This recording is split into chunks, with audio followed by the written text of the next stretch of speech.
pasasalamatan siya, pero una po sa lahat tayo po ay mananalangin. Pikit po natin ang ating mga mata, po. Diyos namin ang makapangyarihan sa lahat at mapagmahal. Pinapupurihan ka namin at pinasasalamatan dahil sa aming buhay, ikaw ang nagbigay. Sa oras na ito, Panginoon, amin pong dinudulog ang aming mga buhay, puso't isipan na sa aming pagdako rito, Panginoon, higit mong alam ko anong laman. Kaya humihingi kami, Panginoon, ng tawad sa lahat ng aming pagkakasala at pagkukulang sa aming mga kahinaan, O Diyos. Salamat dahil sa habag mo, patuloy mo kaming tinatanggap, pinapatawad, at patuloy, Panginoon, minamahal ng lubusan.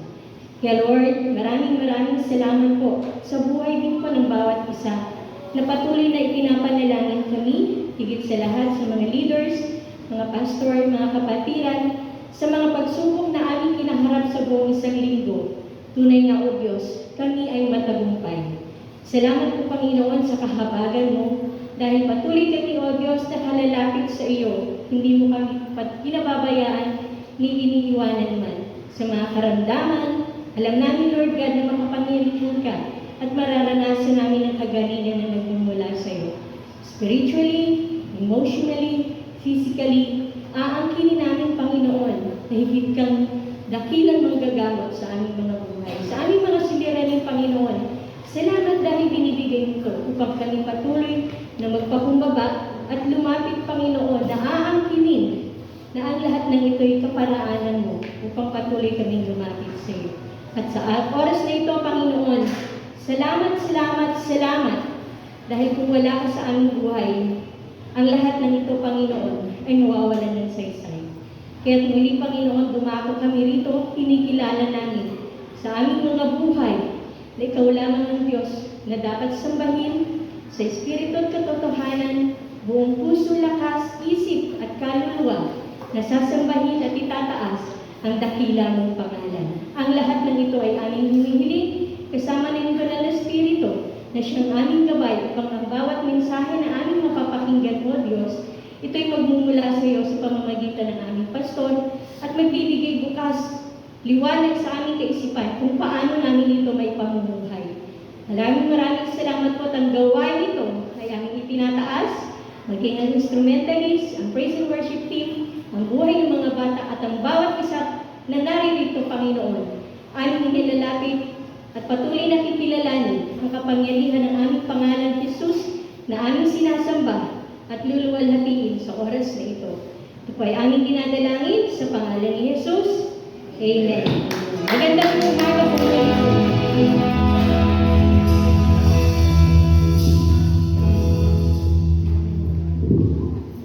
Amen. Hindi na yung pala na tayo po'y tumayo. Muli po, good morning po sa ating lahat. Hallelujah. Ready na po tayo papurihan ng ating Panginoon. Wala po na rin. Ready po tayo papurihan ng ating Panginoon. Muli po, palakpakan po natin ang ating Panginoon. Hallelujah. Bago po tayo mag-start, kamayan po natin ang bawat isa.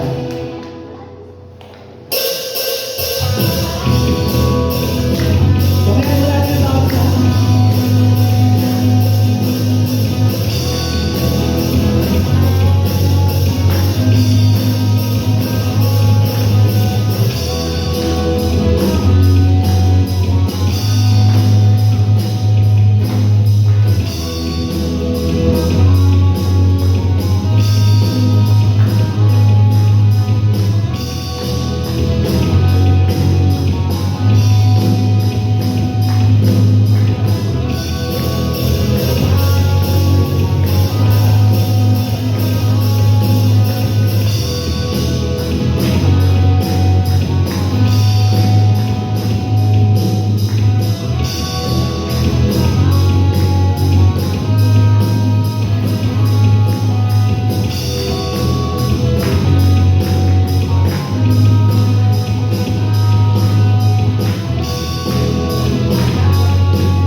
ang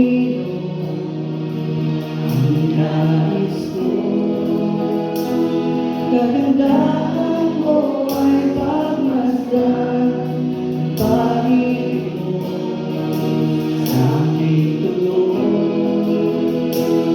Kailanman di pababayaan sa iyong lamang. Pagkakaguan sa iyong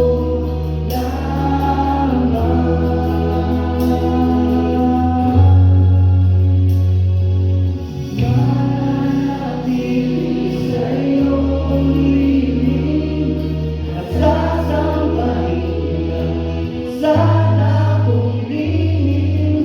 Mananatili sa iyong lilim, masumpungan ka sa dakong lihim.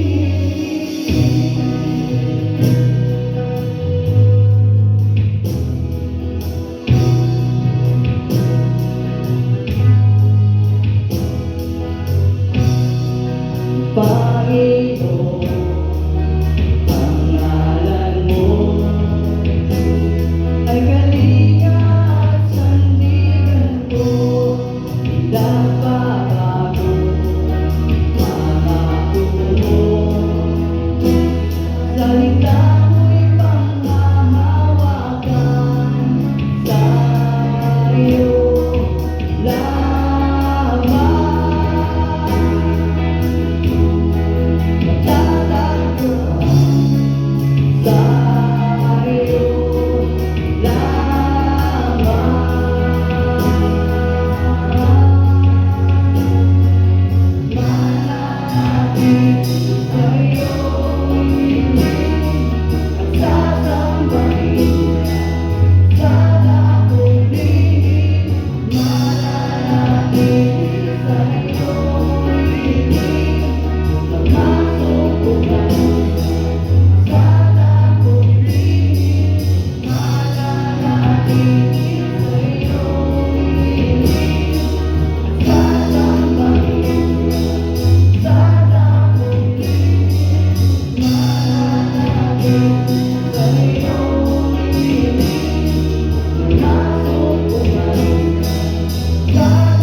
Diyos ang kagandahan ng kalooban mo,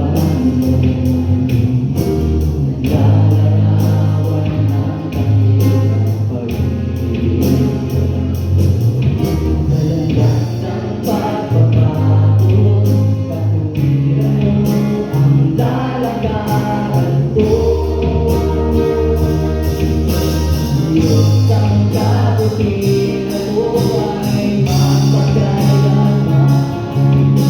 Ikaw ang simula at katapusan. Hindi ka nagmamahalin, katapatan mo'y walang hanggan. Ang kabutihan mo'y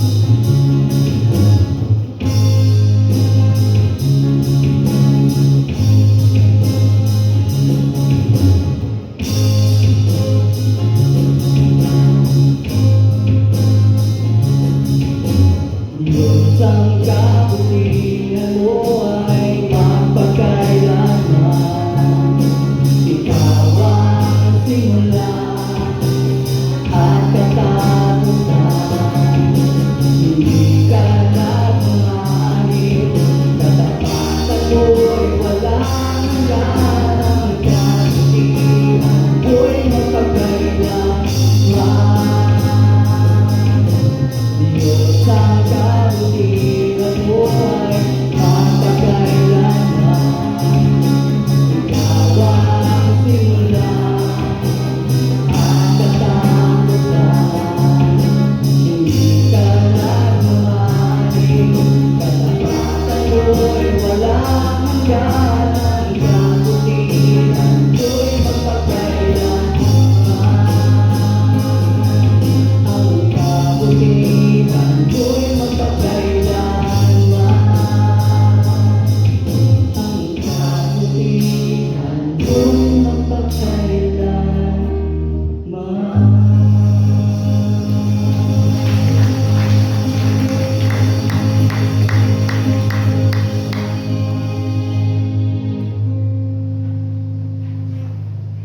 Good morning po.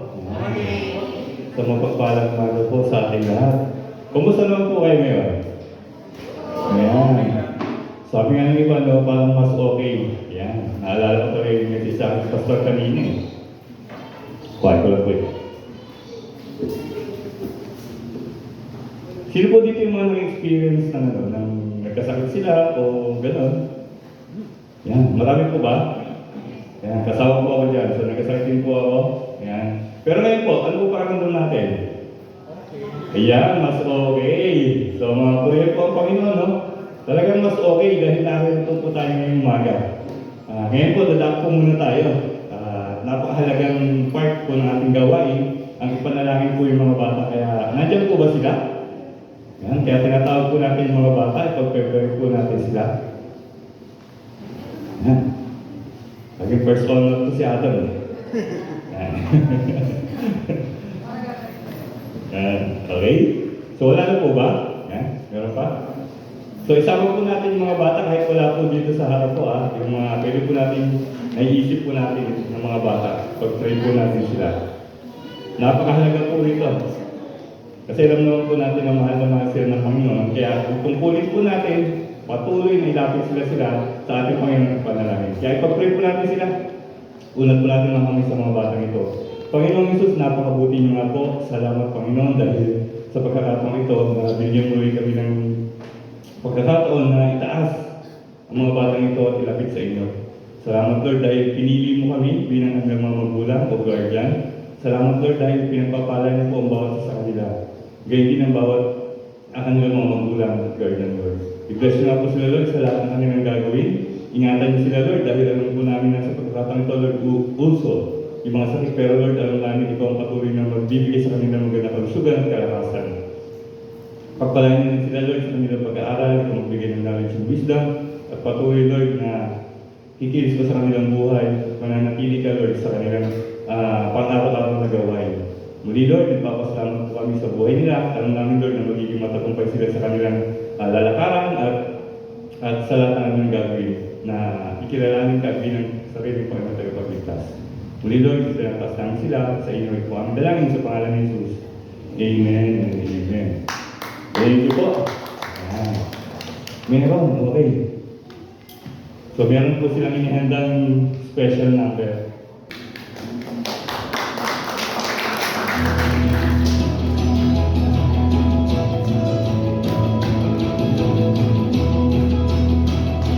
Palakpakan po natin.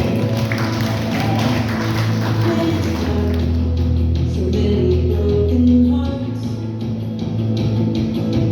People just can't seem to get along. When we see so many friends in need,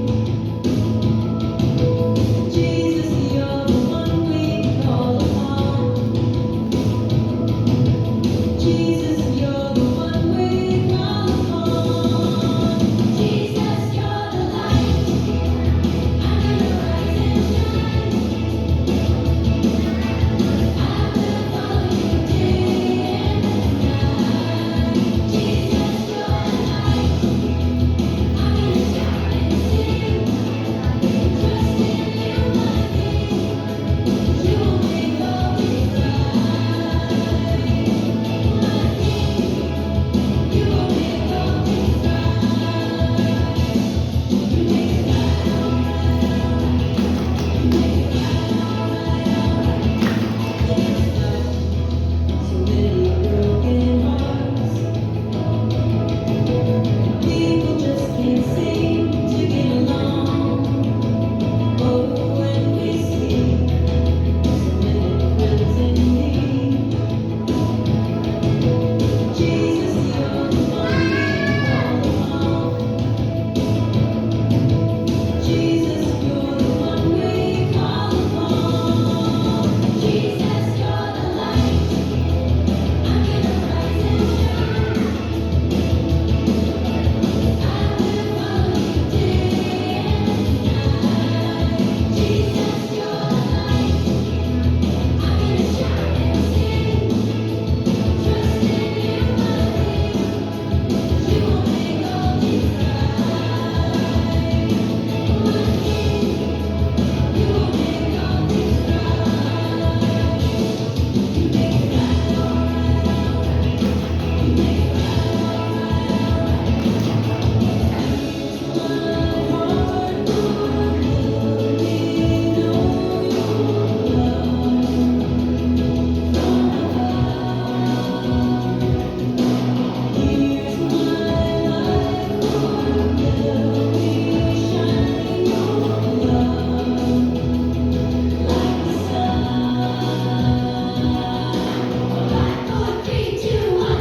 and shine. I will follow you day and night. Jesus, you're the light. I'm gonna shout and sing. Trust in you, my King. You will make all things right. My King, you will make all things right. You make it right, alright, alright. You make it right, alright,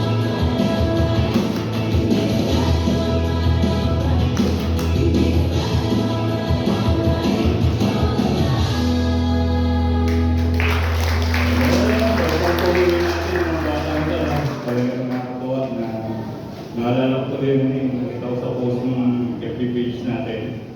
Yung, ngayon, 2017 po ba yan? Yung 2017, no? Parang nalagawin tayo na ganun po kasaya. Yun. Yung mag-perform para sa Panginoon sa syempre doon sa grupo. Talagang napakaganda. Siyempre, nag-start tayo sa mga ganyan, ganyang gawain po. Salamat kay Mr. Gida, kitang-kita natin yung talent niya doon sa likod. Ginawa ko dadako tayo sa pagpapori. Tayo po muna magpapasalamat sa lahat ng biyaya ng Panginoon. Tayo po pumikit. Yes, Lord. Hallelujah. Lord, we thank you, Panginoon, sa privilege na to, sa pagkakataon nito, na ibinigay mo sa amin upang maipakita namin, maipangalas namin ang aming pagmamahal at katapatan sa iyo. Lord, salamat Lord dahil sa lahat ng biyaya pinagkakalam mo, tunay na alam namin na sa iyo nang gagaling ang lahat ng bagay nito. At sa mundo ito, wala naman kami, Panginoon, pero napakabuti mo at mahal mo kami na binibigyan mo, Lord, yung lahat ng bagay namin kailangan. Kaya Lord, hayaan mo sa pagkakataon ito na makapagbigay kami para sa iyong gawain, maibigay namin yung aming the best. At kayo din, Panginoon, nandyan mo kami ng masayang puso habang nagbibigay para sa iyo. I-bless mo ako, Panginoon, bawat marinig kong salapi. At alam namin, Lord, na ang mga bagay nito ay gagamitin para lamang sa iyo at sa ikatatas ng pangalan. Muli, Lord, nagpapasalamat kami sa lahat ng bagay na ginagawa sa aming buhay. Kung aming dalangin, sa pangalan ni Jesus, Amen. Uy, nagkaroon lang ng tatabi. Parang, training pastor. Training, yan. So yun nga po, naalala niyo po yung sinabi ko kanina, yung mas okay. Ayan. Naalala ko po kasi, si pastor lagi niyang sinasabi sa akin, o lagi niyang binibigay example sa akin, yung palaging sinasabi sa atin mga tatanda kapag sinishare po natin sila o sinasabi natin sa kanila, yung katotohanan. Yung sinasabi ni pastor, ay tutoy, yan. Alam namin yung linyahan yan, no? Dito na ako lumaki, dito na rin ako mamamatay. Naalala ko po tuloy yung kwento ng isang elepante. Yung itong elepante nito, nasa gubat siya. Ngayon, napahiwalay siya dun sa kanyang mga kasamang elepante. Natural, elepante po siya. So, napahiwalay po siya. So, naligaw po siya doon sa gitna ng gubat. Pero siyempre, dahil malaki siya, namanage ng gumawa ng daan. Siyempre, lahat ng dinadaan niya, tumutumba, nahahawi, yung mga damo, yung mga puno. At yun nga, na ibig sabihin, dun sa mga dinaanan ng elepante, nagkaroon ng parang pathway. Doon, no? So, yung elepante, nagkakatawa hanggang sa, hindi na natin kung saan siya nakarating eh. Pero yung mga tao, dahil nakita nila, o yung mga tao doon sa gubat, nakita nila na mayroong daanan doon, yun na yung ginawa nilang way din, daanan. Para pag nagtatravel sila dun sa bundok, yun yung ginawa nilang way. Pero hindi nila naiisip, ayun, along the way, na mahirap yung trek na ginawa ng elepante. Siyempre, elepante, okay lang sa kanya, malakas siya. Pero sa tao, mahirap yun. Pero itong mga tao na to, yun pa rin yung pinili nilang daanan. Yun pa rin yung pinili nilang everyday na dinadaanan. Pupunta doon sa kung saan man sila pupunta. At sabi nga ito, meron isang tao na nakaisip, sabi niya, bakit ganun? Alam naman nila na mahirap itong daanan na to. Na hindi ganun kadali daanan itong pathway na nakasanayan nila. Kasi pwede silang gumawa ng ibang way na mas malapit, sabi nga, shortcut, hindi long cut, shortcut, pwede silang gumawa ng ibang way, pero pinili nila yung mas mahirap na daanan. Ngayon po, sa buhay po natin, mas okay po ba na tayo magdidesisyon o hindi tayo o mananatili tayo sa sinabi ng iba? Kasi mas okay po kung tayo po yung gagawa ng buhay po natin, ng daan sa buhay natin. At mas okay din kung pipiliin natin yung way ni Lord. Kasi usually yung way po natin, pagkaraniwan, sablay po eh. Mali po yung pinipili natin. Ito yung way ni Lord. Sabi nga, mahirap ang way ni Lord, pero madali ang kapahamakan. Pero sa atin nga po, binigyan tayo ng talent, binigyan tayo ng pag-iisip kung anong dapat nating piliin at daanan. Kung ilabasa po natin sa ating buhay, alin po ba yung mas okay sa dalawa? Yung sa kapahamakan o sa kaligtasan? Sa kaligtasan po, di ba po? At mas okay din na tayo mismo ang pipili ng ating dadaanan. Hindi tayo mananatili doon sa sinabi na kasi ganito yan. So, sabi ng matatanda, ganito. Ano po? So, hindi po tayo mananatili doon. Actually, ang dapat tinitingnan po natin way is yung way po ni Lord sa ating buhay. Yun yung pinakamaganda at mas okay na way na ating daraanan. Kaya ngayon po, hindi ko na po patatagalin. Oo nga pala. Okay. Meron pa pala tayo announcements. Nakalimutan ko, birthday ko pala. Ilalagay din mamaya. Yon, yung ating mga suggestions, prayer requests, and concerns at appreciations, pwede po natin yan i-email sa ating email address, yung Bateras Evangelical Church gmail.com. Yan. Kung hindi nyo po, gusto nyo po na anonymous o yung mag-send po kayo dyan, kung ayaw nyo po kayo magkilala, pwede po kayo mag-send po dyan ng inyong mga requests and concerns. Diba? At ating Facebook page, ito ngayon nabanggit ko kanina, kung gusto nyo mapanood, yung mga performance kung nakaraan na parang nagpaparamdam, yan, makikita nyo po dyan, yung una-una yung sayo po ng mga bata, nandyan, nag-up siya, nag-up. Ayan. Salamat po sa mga nag-comment, kasi pag nag-comment po, usually ma-up talaga. At napanood ko din yung pinakamalupit na performance. Yan, si Bon napanood ko. Yun, yung sa amin po yun. Yun po, makikita po natin yan dyan kung gusto niyo po makita yung mga activity na yan. And, happy birthday sa mag-birthday November 12 to 18. And happy birthday, Ina. Rolando Trinidad, happy birthday ngayon yan. Happy birthday po yan. Kaya pala nagpakain sa kagabi. Saan na siya linggo ngayon? Ayun, kay Justin Galura, kay Inyeng, November 13. Ayan, kay Carl Marino, kay Inyeng. Happy birthday, November 13. Si Helen Cabusora, November 14. At yan, si Liza, Oscar, November 14.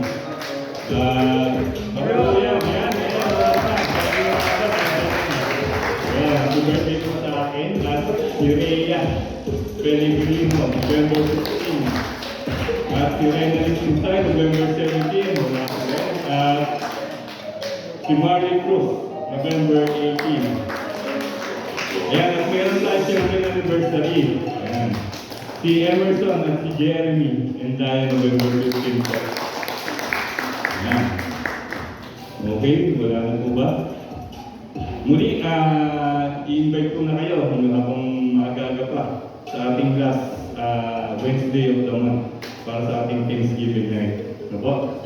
Kaya, mas maganda po na sabihin na natin ng maaga para mapili na natin yung mas okay na gagawin natin during that day. Ano po? So, mas okay po nakasama po namin kayo nagpapasalamat sa Panginoon. So, ngayon po, dadako po tayo sa ating mensahe. I-ready po natin mga sarili, i-ready natin mga tenga sa pakikinig at magiging attentive sa message na bibigay sa ating mga pastor, Pastor Romeo Lazo.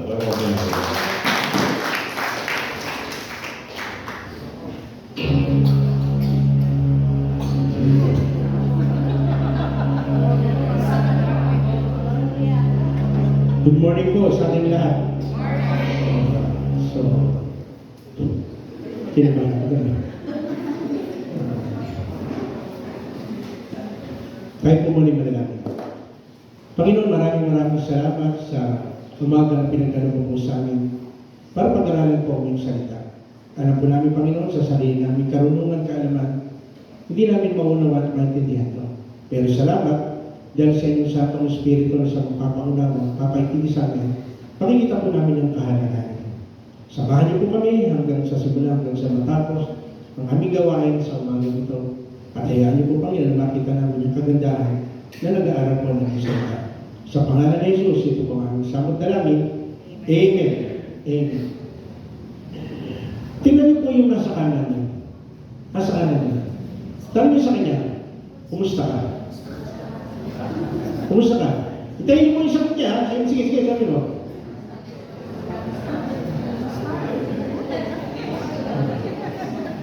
Ano pong sagot? Nalalaman niyo? Okay lang. Vice versa. Yung kabila naman. Tanong niyo mo yung nasa kabila mo.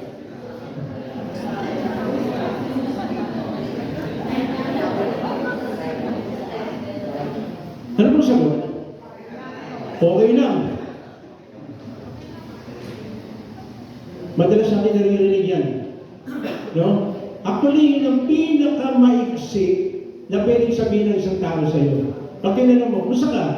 Okay lang. Pero tanong, ano ba ibig sabihin ng okay lang? Kaya sabihin mo sa katabi mo, okay ka ba talaga?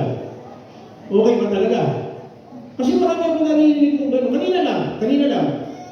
Pagkagising nang pumunta ako ito, kasi madalas naman po ako yung pinakamahal nandito sa church. Tinanong ko isang kabataan, sabi ko, kumusta ka? Okay lang. Sabi ko sa akin, okay lang po. Tapos di karugtong. Okay ka ba talaga? Sabi ko, okay lang po, kaya lang, galing po ako sa sakit. Nagsasakit daw siya. Pero pag tinanong mo, okay lang. Pero tanong, ano ibig sabihin talaga ng okay lang? Tapos, maya-maya, may dumating na naman, tinanong ko ulit, kumusta ka? Sabi niya sa akin, okay lang. Ba, sarap pa no? Ang daling sabihin ng okay lang. Ang daling sabihin, kasi yun ang pinaka-medicine. Actually, nakikita ko, pag sinabi ko okay lang, parang sinasabi niya, huwag mo na akong talangin ulit. Okay na ako yun. Nakikita niyo ba yun? Yung pag may tinanong ka, parang hanggat maaari ayaw mo nung inuusisa ka, may mga tinatanong pa, kasi gusto mo matapos yung conversation, okay. Wala na lang sabihin sa'yo, okay na ako, huwag ka na magtanong ha. Maaaring pwede sabihin na gano'n eh. Pero yung madalas na tinatanong, kaya nga tinatanong ko sa inyo eh, yung katabing nyo, di ba ang sagot, okay lang ako, kaya, yan eh, siguro yun ang pinaka-medicine. Nakaganon yung kamay. Okay lang. Pero tanong, ano yung sabihin talaga ng okay lang? Kaya ko pa nasabi ito kasi may mga pagkakataon na ako mismo, personal ko, pag tinanong ako okay lang, pero sa totoo lang, hindi talaga okay. Bakit? Kung may nararamdaman ka, okay ba yun pag may sakit ka? Okay ba yun? Okay ba yun pag may sakit ka? Pero madalas yun, di ba? Naririnig natin kahit na may sakit. Kumusta ka na? Kagaya kayo, no? Matoni, dinalo ko isang araw, kung sabi ko sa iyo, kumusta ka na Matoni? Okay na. Pero pag nagingin ako, okay ba talaga siya? Nakahiga ka, may sakit ka, hindi ka makakilos, talaga ba okay? Kasi may mga bagay na iniisip natin na okay lang. Maski dun sa mga ginagawa natin, yung mga decision making natin, madalas may naman tayo sinasabing, okay na lang ito. Okay na to. No? Bakit kaya ganun? Tingnan mo natin sa unang Korinto 6:12, basahin mo natin. May magsasabi, malaya akong makagawa ng kahit ano. Ngunit ang sagot ko naman, ay hindi lahat ng bagay ay nakakabuti. Maaari ko rin sabihin, malaya akong gumawa ng kahit ano, ngunit hindi ako magpapalipin sa anumang bagay. Ang tanong, bakit nasabi ito ni Pablo? Bakit ba nasabi ito ni Pablo? Marami po kasi sa mga taga-Korinto, during those time, nakalaya. Nakalaya sila saan? Sa lahat ng mga talikala na gumagapos sa kanila. Maraming mga bagay na nagkaroon sila ng tinatawag natin kalayaan sa mga bagay na umaalipin sa kanila. Isipin mo natin, ano po ba yung mga bagay na umaalipin sa atin sa panahon ito? Mag-isip kayo sandali. Tingnan niyo mabuti. Naisip niya? Gusto niyo ba makalaya yan? Diba? Gusto niyo ba makalaya?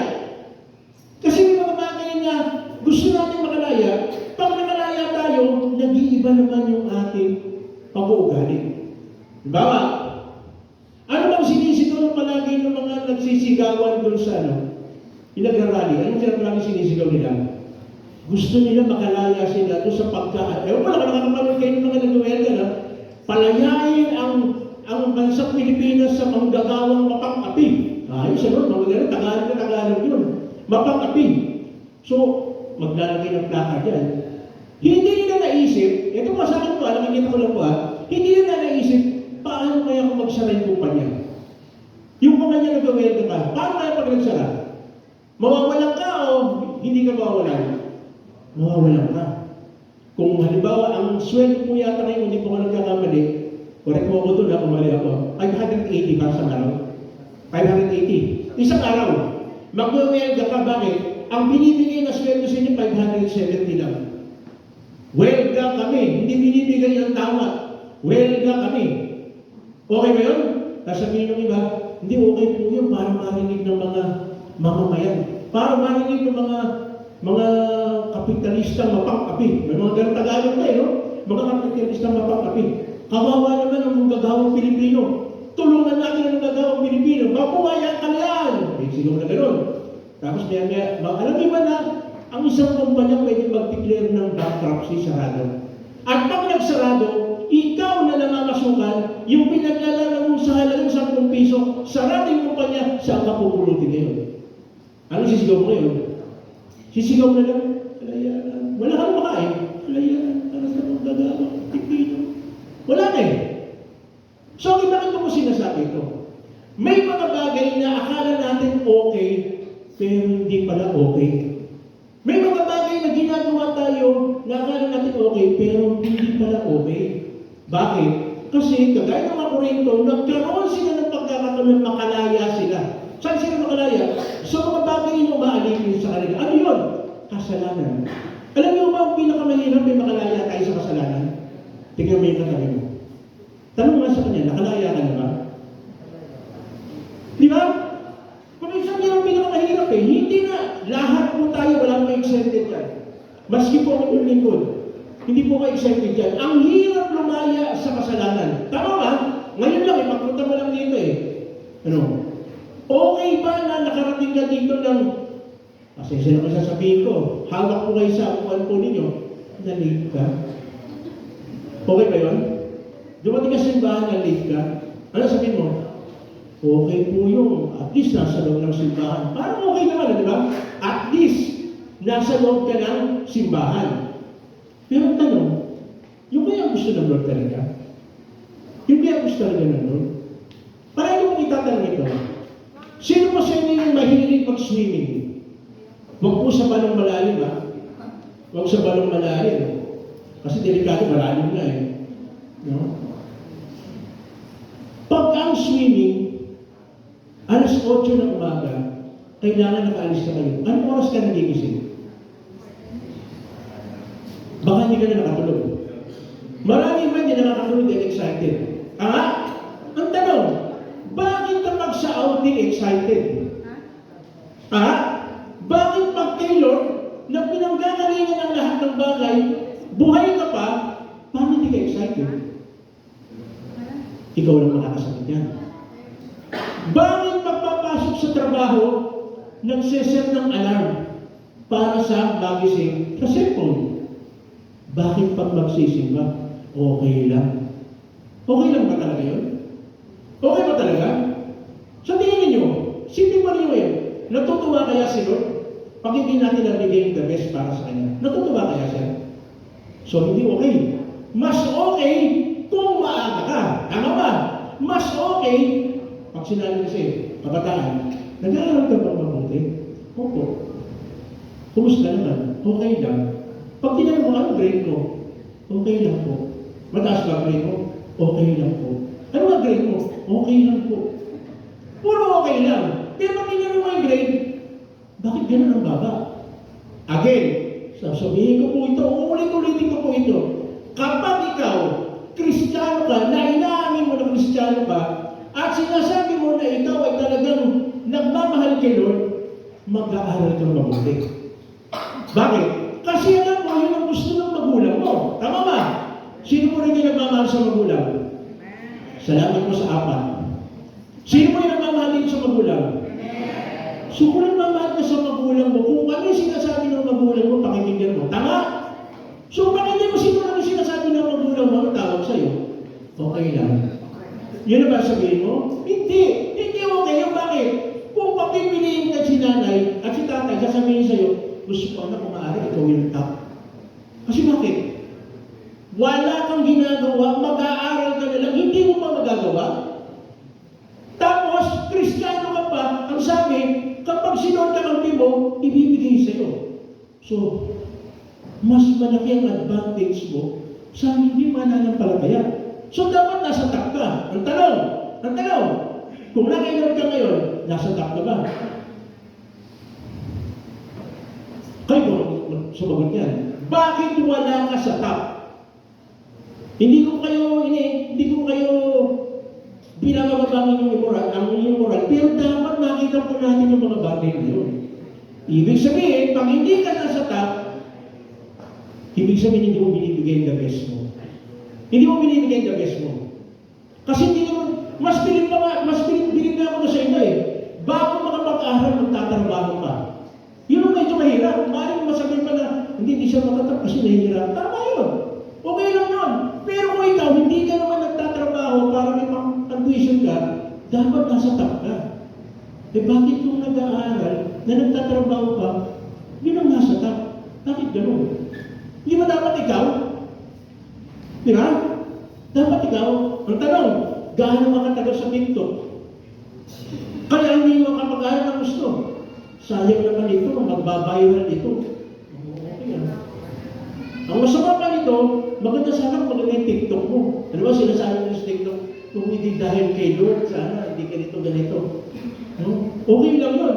Pero kung TikTok mo may kakaiba, mag-isip ka, ano yung tinitiktok mo?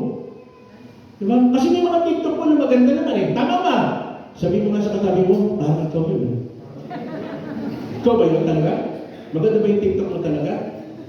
Hindi ko sinasabi na huwag kayong mag-TikTok. Pero pakiusap, huwag naman yung sobra. Tama? Huwag naman yung sobra. Kaya kung minsan ewan ko, napahiya mo sa akin minsan yun. Pasensya po kayo ha, pero sasabihin ko po yung totoo. Hindi ko alam eh. Sabi nung, buti nilang kinorek na ako ngayon ng mga anak ko. Kasi hindi ko dati alam eh. Sabi ko nun, uy, bakit nag-send dito na nag-iinom? Sabi ko gano'n, hindi ba niya alam na hindi ako umiinom? Tapos sinabihan ako na, Papa, hindi siya sinesend yun. Ano tawag doon? Ano lang yun? Yung parang nag-pop up lang yun doon. O yun, ano naman yun? Oo, yun. So, yun kong sabihin, hindi pala. Kaya lang ako naniniwala, hindi siya aksidente na nakita ko. Tama? Kailan kasi walang aksidente. Sabi ko nga sa katabi mo, walang aksidente. Walang aksidente. So, ibig sabihin, nangyayari yung mga bagay na gano'n. So, kaya tingnan po natin. No. Bakit ko pa nasasabi ito? Yung mga Korinto, nung nangyari yun, nagkaroon sila ng kalayaan sa maraming bagay. Kaya lang, sad to say, nakakalungkot, yung kalayaan nila, ginamit nila sa hindi magandang kaparaanan. By the way, winawil ko po pala yung aking kapatid. Ay kapatid ko po, yung ating niya ko. Nag-iisa kapatid ko po na sabi nila, pinakamaganda ko sa amin yung kapatid. Pero pag nandito isa kapatid ko, nasabi ko, hindi maganda. Andito po yung pamangkin ko si Annalyn. Annalyn pa. Si ano po, tawag po namin dito nek-nek. Kasi bakit ba tinawag na nek-nek lang? Kasi nek-nek mo. Tapos andyan ka na. Nandito po, ang nanay ko ni Eber. Ayun po. Salamat po, nandito po ngayon. Nakakala ko kanina, yung gumano ko kanina, kala ko si Eber Marcos eh. Yung gumano. Tsaka, yung sa iba po na ang pagpapalit. Kasama po ni Bon, yung kanyang kaibigan. Salamat po sa pagpapalit. Sana hindi ito yung una ako eh. Sana ito yung palagi. No. Balikan po natin. So bakit? Sino po maniniwala sa inyo na okay lang ang diborsyo? Hindi po diborsyo ha. Diborsyo. Iba yung diborsyo sa diborsyo. Bakit po? Kasi, okay ba ang diborsyo? Okay ba ang diborsyo? Ang makakapit ng church. Bukas po sa linggo, baka kalahati na lang yung magsisimbang ka na. Bakit po sasabi ko? Tingnan po natin dito sa Matthew 5:31. Sinabi rin naman, kapag nakikipaghiwalay ang isang lalaki sa kanyang asawa, ito'y dapat bigyan ng kasulatan ng paghihiwalay. So, sa English po yan, divorce po yan. So, diborsyo. So, kasi dyan, okay pa rin diborsyo. Bakit kaya ang Pilipinas wala? Di ba napansin nyo, bakit kaya wala Pilipinas? Kasi nasa ano tayo? Nasa old school daw tayo. Ano kaya talaga tayo na? Tingnan natin mabuti. Sabi mo rin sa Deuteronomy 24:1, tingnan mo natin yan. Basahin mo natin. Kung mag-asawa ang isang lalaki, ngunit dumating ang panahon na ayaw niya sa babae, dahil may natuklasan niya siya rito, hindi kaaya-aya, at gumawa siya ng kasulatan ng paghihiwalay, ibinibigay sa babae, pinalayas ito sa kanyang pamamahan. Noong unang panahon, ang sabwa, pinalayas. Palalayasin ka ng panahon na yun. Sa panahon po nila Moises yan. So kapag magpapayal ng diborsyo, bibigyan ng sulat, nasabihin mo sa babae, layas. Mga babae, okay sa inyo? So panahon ito, sabihin, layas. Bakit po ganun yung katuruan? Kasi during those times, kasi baka mamaya sabihin natin, biblical, pwede kitang palayasin, divorce tayo. Kasi during those times, hindi po kinukonsiderin conjugal property. Kasi yung panahon na yan, ang lalaki lang ang nagtatrabaho, ang babae nasa bahay lang. Pero kung titignan mo, parang unfair, no? Baka mamaya, Paglabas mamaya at simba, maglalagay nyo ng plakad yung mga babae. Tuloy po natin. Kung ang babae iniwalayan ay mag-asawa sa iba, at iniwalayan mo rin matapos bigyan ng kasunod ng pag-iwalay, o kaya namatay ang kalawang asawa, at maalisin rin ko sa kanyang pamamahal. Kawawa talaga ang babae. Yung sa divorce, during those times, kawawa yung babae. No? Tuloy natin. Ang babae ay hindi na maaaring makasalita ng kanyang unang asawa. Ang babae ay tinuturing ng maruming. Magiging kasukulang-sukulang kay Yahweh kung pakikisamahan pa nito ang babae, hindi na niya dapat dumisan ano pa ibibigay niya sa inyo. Base dyan, parang kawawa ang babae. Tama ba? Kasi hindi sinabi niya na lalaki, hindi na pwede mag-asawa. Babae lang ang kawawa. Tuloy natin. Ayaw na ba yun? Pero tingnan natin totoo ba na okay lang yung diborsyo? Tingnan natin yung 532 para maging malinaw. Si Jesus Christ pa rin nagsasalita. Ngunit sinasabi ko sa inyo, kapag nakipaghiwalay ang isang lalaki sa kanyang asawa, maliban kung ito'y nakikiapit, itinutulak niya ang kanyang asawa sa pangangalo niya, at sino man makipag-asawa sa babae, hiniwalay ay magkakasala rin ang pangangalo niya. So base dyan, hindi po pwede yung sinasabi ng iba na okay lang mag-divorce kasi hindi ko na siya mahal. Hindi pwede yun. Hindi pwede. Mas okay manatili kayo. No? Mas okay. At base din yan, hindi gusto ng ating Panginoon na magkaroon ng paghihiwalay. Kaya nga yung pinag-isa ng Diyos ay hindi dapat paghiwalayin ng dalan. Bakit dalan? Kasi marami nag-a-abroad iiwanan mo na yung babae, iiwanan ng lalaki, a-abroad. Tapos magugulat ka na lang, hindi na sila mag-asawa sa sunod na panahon. Pinag-iwalay ng dalan.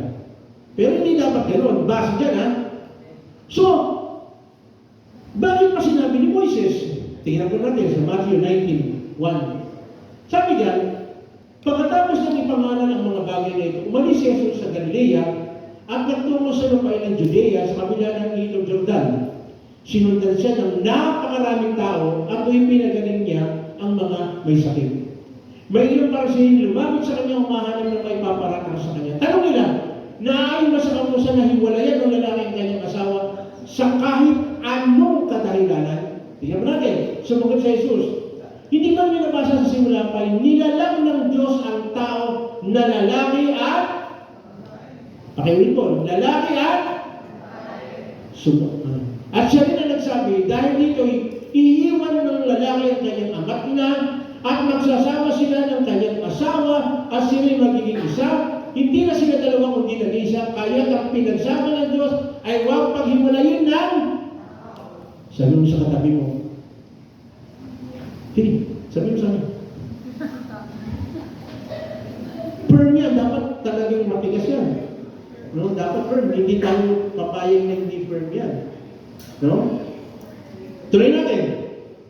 Tinanong siya ng mga Pariseo, kung gayon, bakit hindi si Moises bigyan ng lalaki ang kanyang asawa ng isang kasunod ng pag-iwalay bago niya ipanayasin? Bakit nga ba? So nagkamali kaya si Moises? Nagkamali kaya si Moises? Bakit binigyan? Bakit pinahintulutan? Tingnan natin yung kasunod. Sumagot si Jesus, pinahintulot ni Moises na hiwalayan ninyo ang iyong asawa dahil sa katigasan ng ulo ng tao. Hindi dahil sa kumalpaman.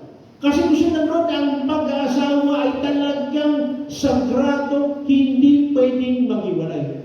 At alam ba ninyo, yung pag-aasawa, tinurin niya, sinabi niya ng aming Panginoon doon pagdating sa rapture, na siya yung pinaka-asawang lalaki at yung church ay asawang babae. Ganun niya itinulad, ganun niya binibigyan ng pagpapahalaga ang marriage. Subalit hindi ganun sa pasimula. Tingnan natin kasunod. Itong sinasabi ko sa inyo, sino mang lalaking humiwalay sa kanyang asawa, maliban kung asawa niya nakikiapit, itinutulak niya ang kanyang asawa sa pangangalo niya, at siya mag-asawa ng iba ay nagkakasala ng pangangalo niya, at ang mag-asawa sa babae hihiwalay ay nagkakasala rin ng pangangalo niya. So, ganyan kahigpit. Ganyan kahigpit. So, base dito sa kasunod hindi mas okay ang divorce. So, ano gagawin natin? So, ano nga bang gagawin natin? Ano bang gagawin? Kaya ginagawa ng iba, di iwanin na lang, tapos wala na, bahala na. Pero hindi ganun ang gusto ng Diyos.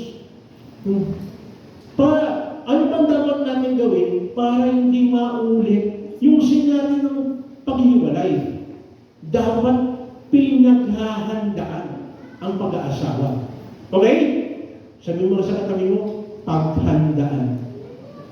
Paghandaan. Yung pag-aasawa dapat pinaghahandaan. Ang tanong ng iba, okay lang ba na ang maging jowa ko ay hindi parehas sa pananampalataya ko? Sa tingin ninyo, okay ba yun? Okay ba yun? Pero meron sasabi na okay naman. Bakit? Kasi gagawin ko na lang siyang kaparehas ko. Paano kung baliktad ang mangyari? Ikaw ang madala niya, hindi siya ang madala mo. At hindi rin tama. Tingnan natin yung sinasabi sa 2 Corinthians 6:14. Ano sabi niya? Pwede mo makibasa? 1, 2, 3.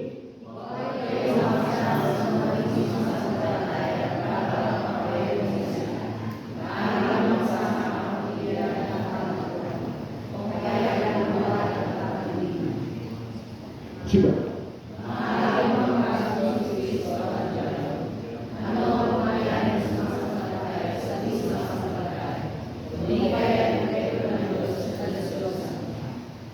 Ganito po kasimple.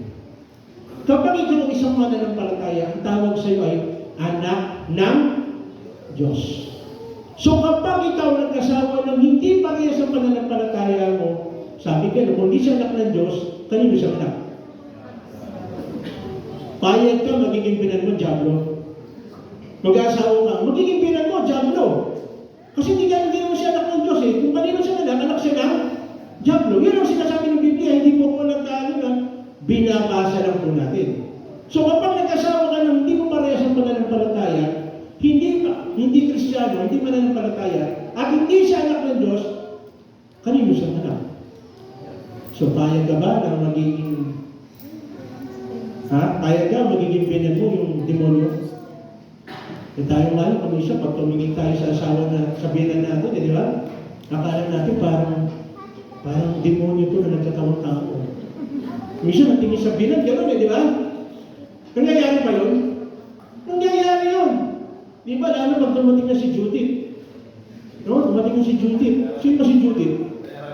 Judith na bayaran ng kuryente, Judith ng nawasa.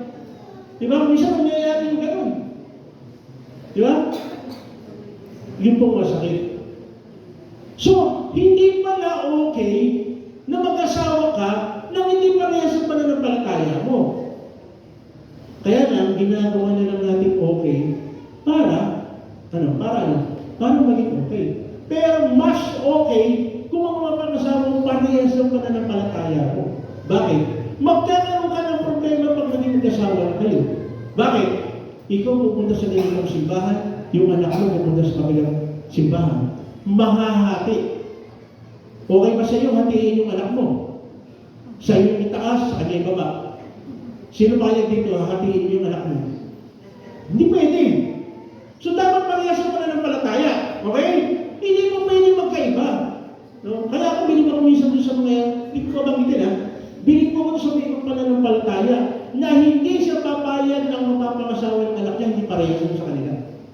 Dapat matutusin, dapat gano'n po yung aling firm tayo. Bakit? Kasi mahihirapan ka. Mahihirapan ka, pati yung bata makukonfuse. Teka, ano nga ba? Si Kristo ba? O ano ba si Kristo? Diyos ba si Kristo o hindi? Malilito ka dyan. Malilito ka na, pati yung anak mo malilito pa. So, saan mo dadalhin sila? Sabi niya, liwanag. Hindi po pwede. Dapat kung ano yung pananampalataya mo, dapat yun din ang mapapangasawa mo. Yan po yung tinatawag natin preparation na ginagawa po natin. Dapat ihanda natin. Bakit? Kasi susunod yung generasyon, baka mamaya magulat ka, wala na sa simbahan, nasa iba na. Bakit? Pinabayaan natin. Ang hirap po. Tama? Sino pong nanay at tatay dito? Di ba kung minsan, hinahanda natin yung sarili natin para sa mga kinabukasan ng anak natin. Tama ba? mga nanay at tatay, hinahanda natin. Pero sa pinakamagandang paghanda natin, yung faith nila. Dapat itanim natin yung pananampalataya na kung ano meron tayo. Kaya ano, paano ba natin tinatanim? No? Dapat kahit ikaw, sa panahon ito kung sino man yung dalagat binata rito, dapat siguraduhin mo na pakinggan mo yung sinasabi ng magulang mo. Pareha sa pananampalataya. Bakit? Tingnan po natin. Pero teka sandali, pakitanong po ninyo, bakit? Salamat po sa lima. Ulitin natin. Pwede yung pakitanong? Bakit? Iyan, tingnan po natin yung sagot. Genesis 21, 24, 1-4. Pakibasa po.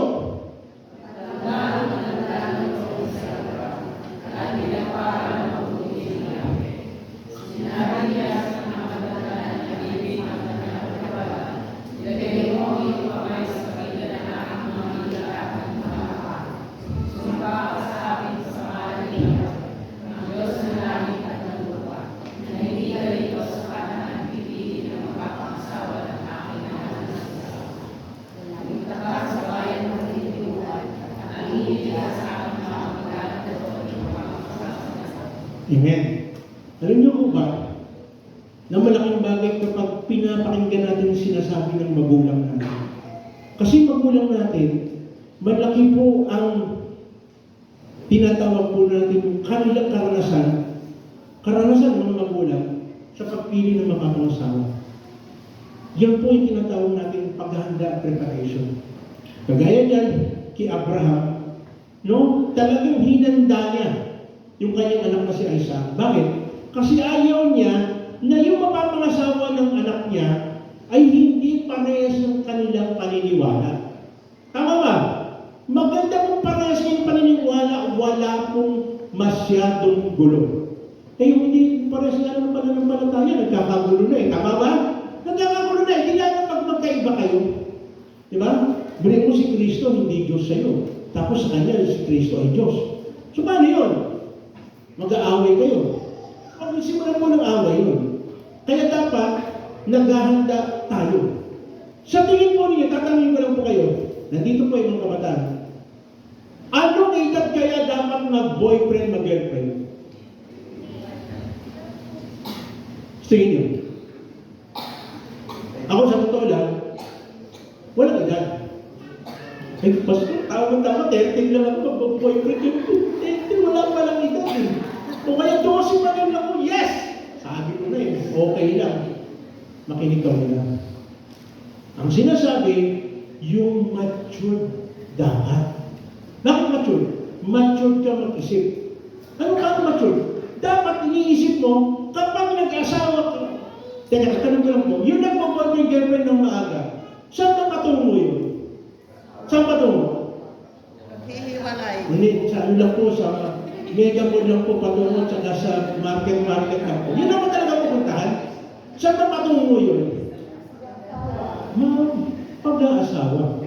Doon papunta yun. Pero na lang, kung ikaw lalaki, kung gusto mo lang ng hanky-panky, kung babae naman, hindi, para naman malaman kung ano bang feeling nung, paano ba yung kilig factor? Pag nakita mo yung boyfriend ko, natapingi yung mukha, tapingi yung mukha, ano talaga, ang ganda ng ano. Yung ba talaga? Actually, pag nagkaroon ka ng relationship, katungo na po yun doon. Tama ba? Pwede lang kung ang gusto mo lang eh, laro lang. Delikado po, naglalaro ng apoy. At ang naglalaro ng apoy ay napapasok. Tingnan niyo po yung katabi niya yung kamay. Nung may pasok. Diba? Hindi gusto mo dapat mag-ingat. Pero nalala ko tuloy yung isang kwento eh. Isang kwento. Kinukulit niya yung tatay niya. Kinukulit niya yung tatay niya. Tay, pwede na ba akong magpakasal? Sabi gano'n ng tatay, matured ka na ba? Opo, matured na ako. Sabi niya. Sabi niya ng tatay, hindi. Pero tayo, yung mga barkada ko, nagsipag-asawa na. 35 na po ako tayo. Sabi gano'n.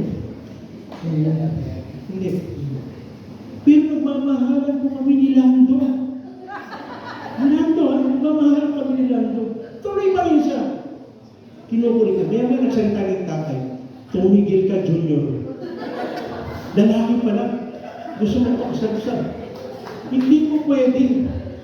No, hindi mo pwede kahit anong gawin, kahit tumanda ka pa ng 50, gusto pa naman pangasawa ni Junior si Lando. Hindi pwede.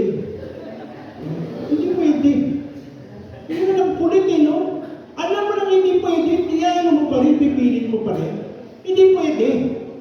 No, hindi pwede. Kasi pag pumapasok mo tayo sa relationship, mabigat na po. Tingnan mo natin, tingnan niyo po ah. Tingnan niyo po ah. Sample ko lang po, sample ko lang. Ako lang. Nag-boyfriend daw na girlfriend ka sa edad na 15 years old. Halimbawa 15 years old. 15 years old. Tingnan niyo po kung anong yung disadvantage. Ang disadvantage, hindi ka na pwede ligawan ng iba. Tama? Eh paano pag may nakita ka, oh, mas tambungan nito kaysa sa boyfriend ko? Hindi pwede. May boyfriend ka eh. May nasa relationship ka eh. Ano ba? Hindi ka makatingin mo sa ibang opportunity. Ha? Ano ba? Hindi ka makakilos ang tama. Pag yung boyfriend mo siloso, uy, bakit ganyan ang short mo? Kung nandito yung short mo, dapat ka nandito. Hindi mo short na, kailangan nandito yung short mo, hindi po pwede mo short na exit. Kasi meron po mga boyfriend na gano'n, tama ba? Okay? Pero bakit dyan, yung lalaki bias? Pag yung pang babae, o ilan nakashort, pero pag yung girlfriend, hindi pwede. No, bias. Ganun din. Yung babae, ano sabi niya sa lalaki? Kung pupunta doon ha, eh may tropa kayo, may basketball. Dahil nakakala ko sa akin kung saan kumikit ka sa akin. So mas malakas ang disadvantage. Tama ba? So maaga, hindi ka makapamili ng mas maayos. So anong gagawin mo? Ay, nakita ko mas pogi ito. Bibreak ko na ito. Tama, isang linggo pa lang naman kami. Okay ba yun? Okay ba yun? So wag ka. Paghanda mo muna, pwede naman maging friends lang eh. Tama? Tingnan mo muna, alam niyo po. Ito po, sa mga na-observahan ko po observation lang naman. Pero tingnan mo ninyo kung tama po. Pag ang napangasawa mo ay naging friend mo ng matagal na panahon, pag nagsama kayo naging mag-asawa, mas matagal ang inyong pagsasama. Kaysa dun sa biglaan. Pero pag naging yung ano ninyo is mahaba, naging mag-friend mo na kayo, bago ka naging boyfriend, girlfriend, mas maganda po ang resulta. Given po yan, kaya kita ninyo sa mental hospital. Hindi po. Sa mga psychologists, tanong po ninyo, mas maano po yan. No, mas maganda po yan. So, dapat maging handa. Kaya pala bata pa lang tayo, tinuruan tayo na maging Girl Scout at Boy Scout. Laging handa. So again, mas okay kung hindi maghihiwalay. Pero kung hindi kayo maghihiwalay, paano gagawin mo? Siguraduhin mo, implanuhin mo yung pag-aasawa. Siguraduhin mo. Dili mo edad pa 15, magbo-boyfriend, mag-girlfriend ka na. Eh, paano kapag may nangyari? Nanganak ka nang wala sa panahon. Kawawa naman si mama at si papa. Sila ba mag-aaral sa mga pangangailangan mo? Diba?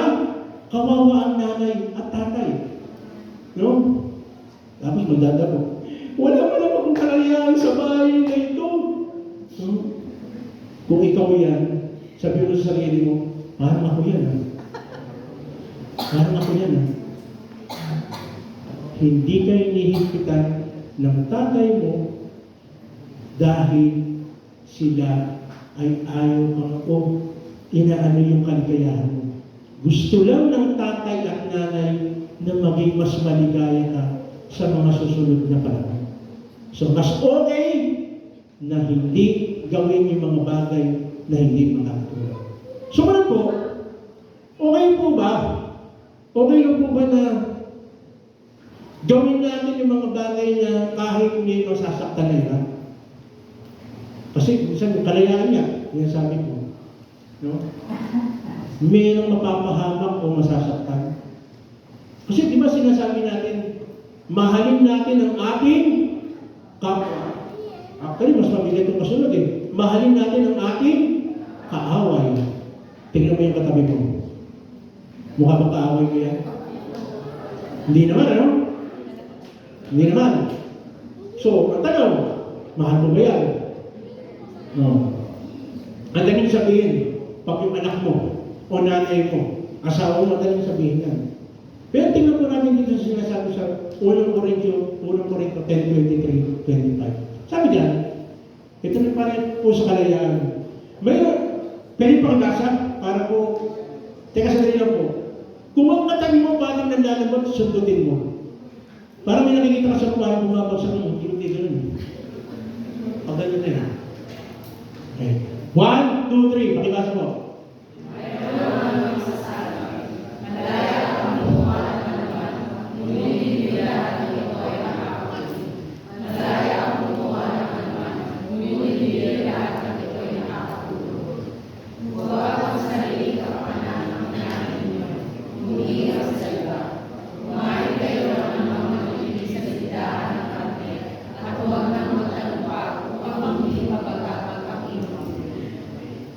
Again.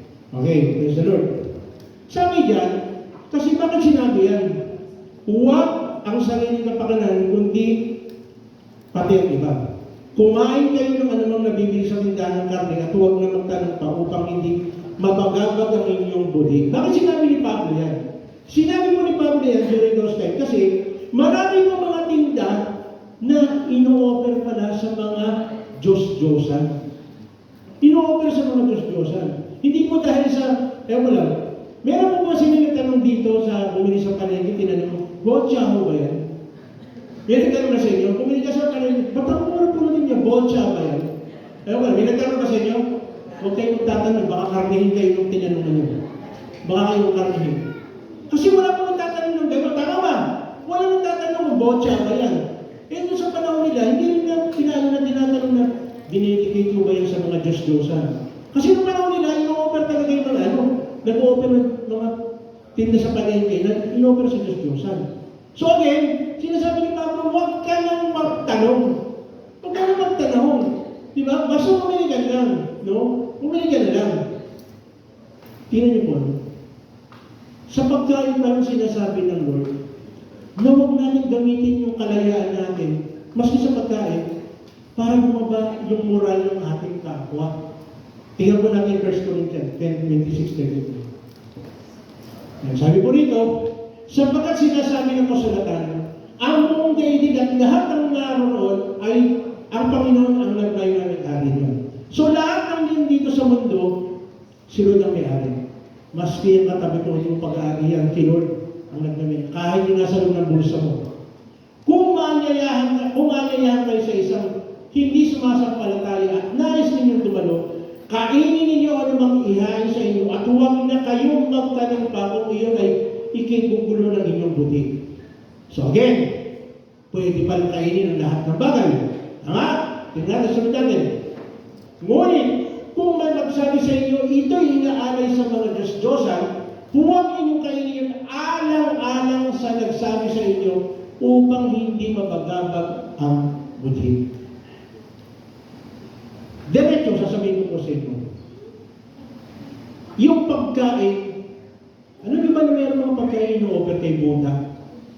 Alam mo ba rin yun? Ino-offer kay Buddha. Sa atin po, kung ito'y mananampalataya, walang epekto sa iyo. Kasi wala naman yan eh. Dahil alam natin, pag pinag-pray natin yung pagkain, okay yan. Okay yan, tama? Okay yan, wala kang problema. Kaya lang, ang problema, kung may nagsabi sa iyo, halimbawa, kasama mo sa church, sinabi sa iyo, kapatid, dinedicate nila yun sa Buddha. Doon pa lang makikita mo, sinasabi niya, huwag nating kainin. Again, hindi para sa iyo, kundi sa tao nagsabi na maaaring bago pa lang sa pananampalataya at merong bagay na hindi niya matatanggap. Again, itong sinasabing ito ay tinatawag po natin na pag-isipan natin mabuti. Tingnan pa natin, dire-diretso po natin. Ang aking tinutukoy ay ang buti ng iyong kapwa. Yung sinabi ko po, at hindi ang buti ninyo. Bakit hahalagan ng buti ng iba ang aking karya? Totoo naman. Di ba? Pwede natin kainin na lahat ng bagay. Nalala ko tuloy. Side ko lang po. Nalala ko tuloy. Kasi meron akong kasamahan nun. Ewan ko naman, siguro nagkwento ko na, pero okay lang ba ulitin ko? Parang dalawa na. Okay lang ba ulitin? ulitin ko. May kasi ako kasamahan nun. May iba siyang pananampalataya. Kasi binasa ko po yan. Natatanda ko, binasa ko yung ano yan. Lahat ng tinitinda sa palengke, pwede mong kainin. Niloko niya ako. Pinilusok ko. So, ibig sabihin, yung mga pako, pwede mong kainin. Bakit? Hindi ba may tinitindang pako sa palengke? Pakong bakya. O, di binalik ko sa kanya, bro, kung sa tingin mo yung pako, makakatulong sa kalusugan, kainin tapos pag-pray mo. Tumigil siya. Kasi may pilosopuhin mo ako, sinunod na nakatingin na ng pako. Wala pa. So, hindi mo ngayon sabihin sa tao na kumain ng pako. Kasi, sa totoo nun, meron ba sa palengke ng pakong bakya tinitinda? Meron ba? Meron! Pakong bakya sa palengke may tinitinda. Meron! So, ang tanong lang, bibili ka ba ng pakong bakya para kainin mo? Hindi! So, bakit kailangan may tanong mo sa isang tao na nag-uusap kayo ng maalis mo? So, yung pakong bakya, kakainin mo. Piloso ko. So, kapag piloso ko, pwede mo naman kausapin din ang piloso ko. O, simple lang naman. Sige bro, kung sa tingin mo, magbibigay kalakasan sa iyo yung pakong bakya, ipag-pray mo tapos kainin mo. Okay ba sa'yo? Nagalit sa akin, mapaluin ako. Piniloso mo ako, tapos kung sinagot kita ng piloso ko, ayaw mo. Kaya humanda po kayo. Kasi dati ng panahon, pag kami sinasabi kayo sa bagay, pipiloso ko ka. Tingnan mo yung katabi mo. Piloso ko yan, di ba? Ito rin natin. Baka mag-away mo kayo mamaya dyan. Bakit ako susumpatan dahil sa pagkain ng mga bagay na pinagpasalamat ko naman sa Diyos? Totoo naman. Tama ba? May mga bagay na talagang hindi mo pwede kainin. Ito ba? Isa pa. Okay naman ba? Total, maaga pa naman po.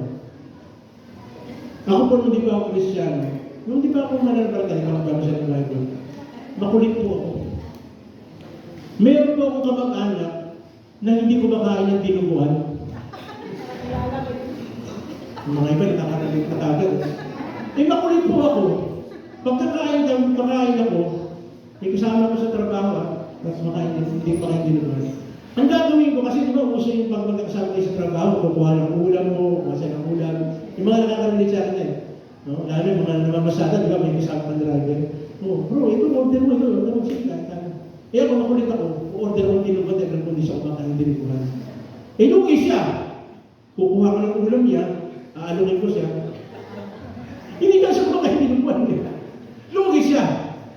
So, huwag mo natin gagawin yun. Sabi mo nga sa katabi mo, huwag mong gagawin. Huwag mong gagawin. Kaya, ayan, di ba? Kasi lahat ng bagay kinakain po natin. Ha? Alam niyo man, may mga tao hindi kumakain ng balot. May mga tao hindi kumakain ng balot. Sino po rin hindi kumakain ng balot? Ayan, marami. Ayan, marami hindi kumakain ng balot. Sayang, nagpaluto pa naman ako ng balot.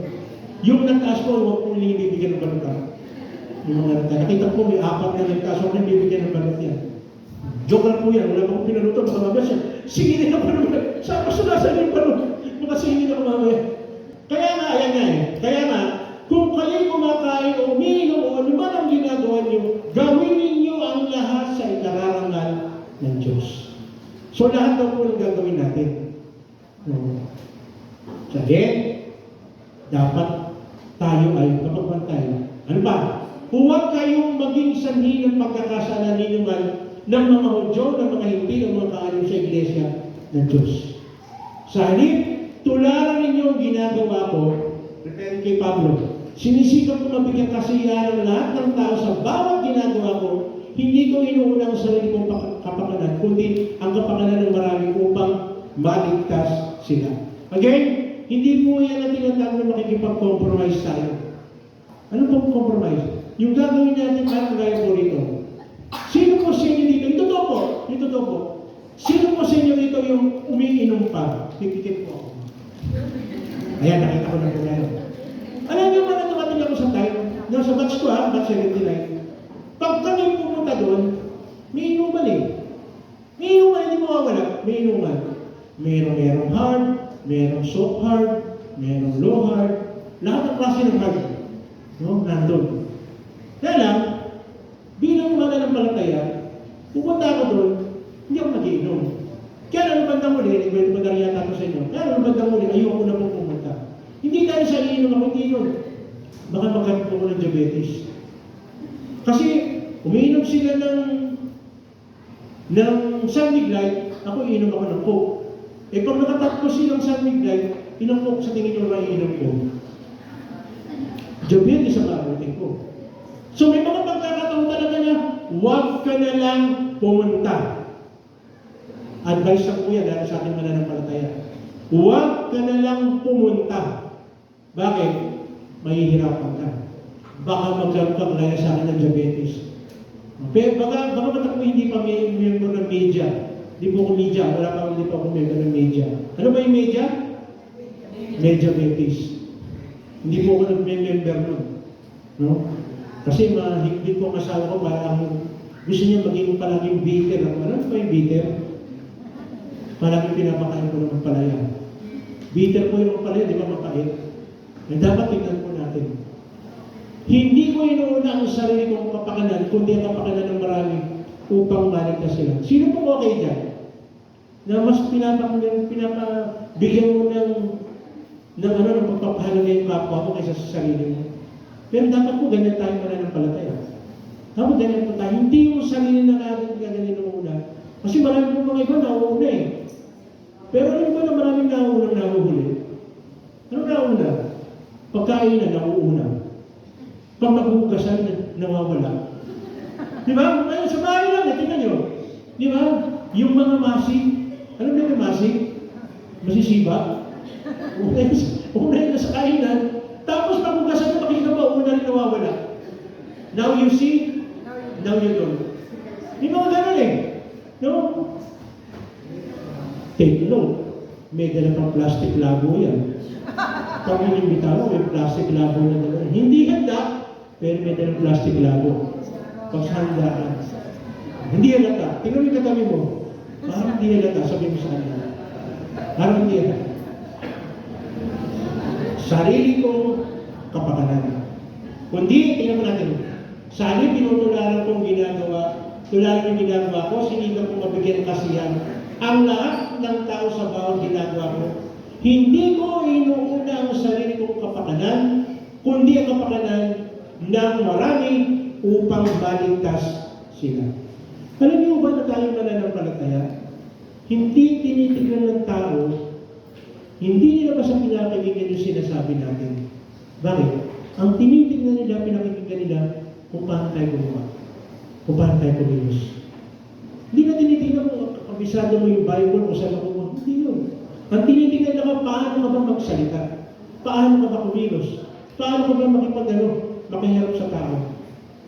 Kaya masagot Kristiyano, alam niyo po, sa ating mananampalataya, bawal talaga kung tutusin ng kasibahan. Bawal po yung kasibahan. Tingnan niyo po yung katabi mo. Kaya po nito, mabait ko eh. Mabait ko eh. Ihagis ko mamaya eh. Okay lang, pero mas okay kung di tayo pagkakakain ng mga pagkain ng mga kapisig sa ating kapatid. Tama ba? Hindi naman sinasabi dyan ni Pablo na makikipag-compromise tayo. Kasi ako sa patulong po, aminin ko po sa inyo, ako po yung tao na meron po akong galing na ayoko nang merong nagagalit sa akin. Hindi totoo po yan. Kahit ang bata ako, kaya na nagugulat yung mga kaiswela ko ng high school, bakit yung kaibigan ko yung mga classmate ng first kaibigan ko, second year na ako kaibigan ko pa rin. Third year na ako kaibigan ko pa rin ng second year. Bakit? Ayaw kasi nung may nagagalit. Gusto ko happy ka. Sabi nga sa matay mo, gusto ko happy ka. Parang sa Merari ko lang. Kaya alam mo sa Merari ko yung nagsasabi, gusto ko happy ka. Si Enrile. Kaya sabi na Enrile, gusto ko happy ka.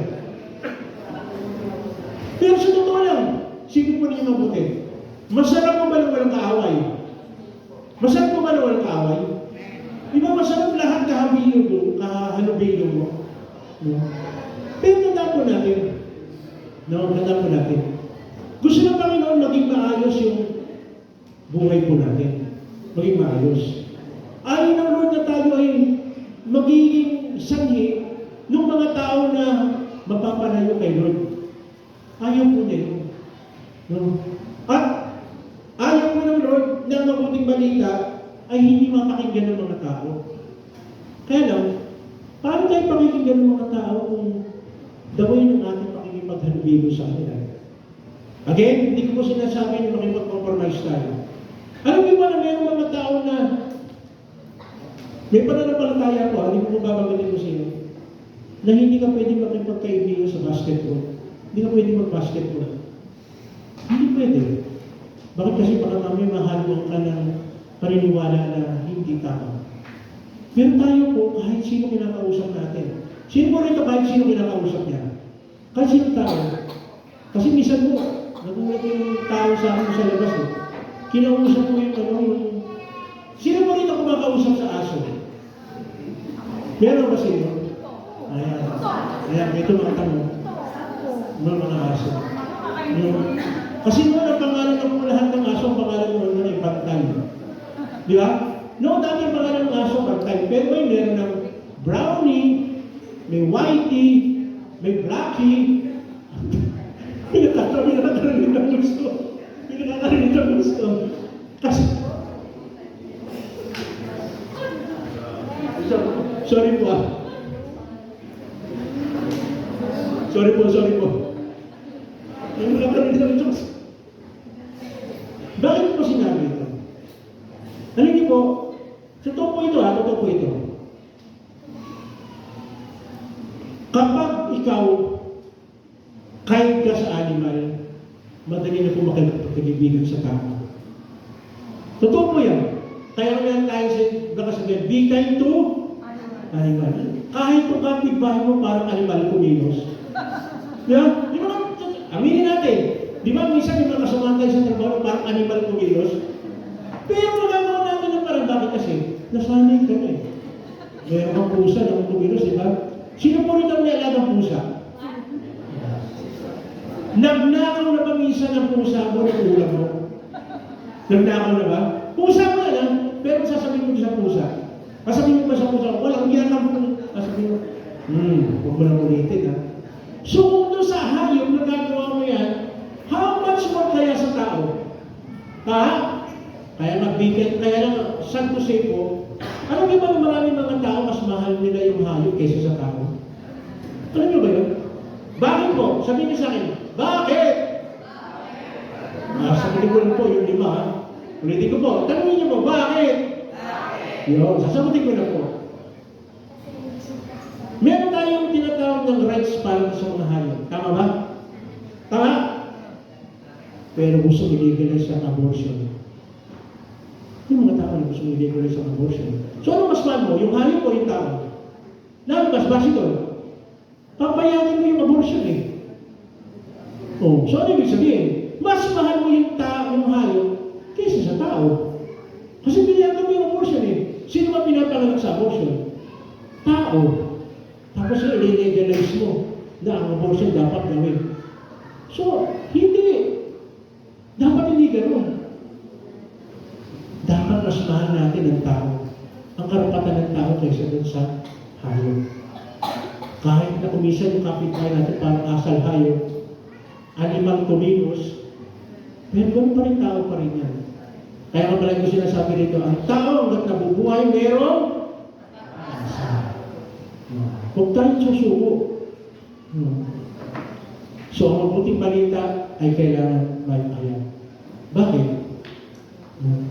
Kasi ang mabuting balita mo ay kabutihan ng Diyos. Tingnan po natin dito sa Efeso 2:8-9. Pakibasa po. 1, 2, 3.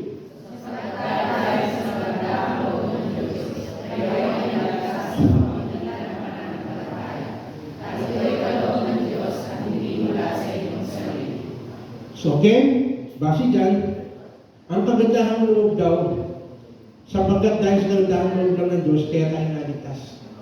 So walang pwedeng magmalaki sa atin na naligtas ka dahil mabait ka. No, hindi po yun. Tingnan po natin yung kasunod yan. Dahil sa kagandahang loob ng Diyos, tayo inaligtas sa pamamagitan ng pananampalataya at ito'y kaloob ng Diyos hindi mula sa inyong sarili. Hindi ito bunga ng inyong mga gawa, kaya't walang may pagmamalaki ang sino. So nagkaroon tayo ng kaligtasan dahil sa kabutihan ng Diyos. Kaya walang pwede magbalaki sa atin na, hindi, maliligtas ako. Kasi marami na mga nakakita lang ba kayo dyan? Nakarinig ba kayo dyan? Pag sinishare mo ng Word of God, ano sasabihin sa'yo? Ay, alam ko, wala naman akong inaagabihan ng tao. Marami sinasabi, wala kang inaagabihan ng kayo. Pero ganun pa rin, ang sabi ng salita ng Diyos, ang lahat ay nagkasala. Sabi sa Romans 3:23. Lahat ay nagkasala. Walang po pwede magsabi na hindi nagkasala. Lahat. No, lahat. Kahit ako po, naging lingkod, nagkakasala po, nagkakamali. No, pero, ang tanong, magpapatuloy ba tayo sa balik? Magpapatuloy ba tayo sa pagkakasala? Eh sinasabi naman ng salita ng Diyos, mayroon naman pag-asa. Pwede tayo bumalik sa ating Panginoon. Kasi sabi niya dito sa Romans 6:23, tingnan mo natin. Romans 6:23. Pakibasa ko.